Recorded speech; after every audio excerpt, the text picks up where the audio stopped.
Hey folks, Gary here. Happy Friday to you from myself and Cole. Hey Cole? Yeah, Cole's right here. Cole just got a haircut yesterday. He got a dad cut from me, so is you a little bit shy today? Are you a little bit shy about your haircut?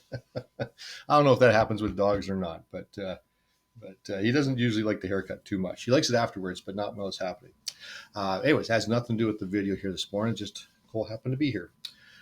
We've been talking about victory in Jesus this week. And for today, I want to talk about the hope we have in the future that has to do with this victory. Because Jesus won this victory, we have a great hope about what's going to come, what's going to take place after we pass away from this life and go into eternity with Jesus. Jesus told something to his disciples back in John 14, and it's a pretty cool passage of scripture. Let me just read it. So, John 14, verses 1 to 4.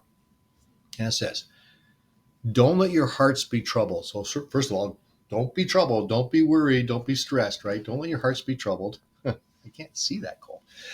Trust in God. Trust also in me. There is more than enough room in my Father's home. If this were not so, would I have told you that I'm going to prepare a place for you? When everything is ready, I will come and get you so that you will always be with me where I am, and you will know the way to where I am going. So Jesus is telling his disciples, hey, I'm going off to a place. He's telling them about what's going to take place, that he's actually going to die on the cross and be buried and resurrected again. He's going to ascend to heaven. But he's not telling them all those things because that's just way too much for them to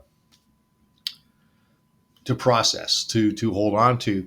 But he's foreshadowing what's going to take place, which of course really messes up the disciples. Like, we don't know what you're talking about. They will afterwards. After Jesus goes to the cross, after he is resurrected, after he ascends to the Father, all of a sudden all these things start to make sense to them.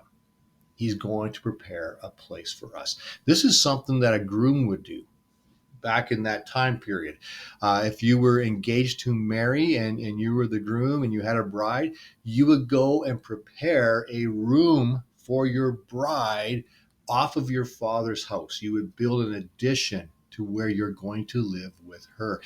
We are the bride of Christ. We're the church. That's what the church is called, the bride of Christ. He is going to prepare a place for us that's going to be amazing.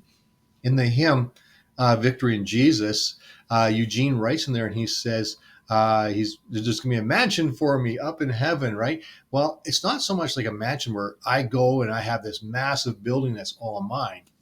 No, I go and there's a Father's house where I will dwell with God for eternity. Not in isolation, but in eternity with him the way it always should have been. And we look forward to that. When we read about what, Book of Revelations, Daniel, all these different prophetic books about what eternity is going to be like, it's going to be amazing. And so we have this hope. This life on earth is actually really, really good. God doesn't make junk, and it's really, really good, but doesn't compare to what's going to be like in eternity with Jesus. And so we have that hope saying, man, things are going to be awesome. So that said, enjoy what God's given you today, though, because God has given us a lot, and it's really a good life. So enjoy your Friday. Enjoy being in the presence of God. Enjoy the victory in Jesus.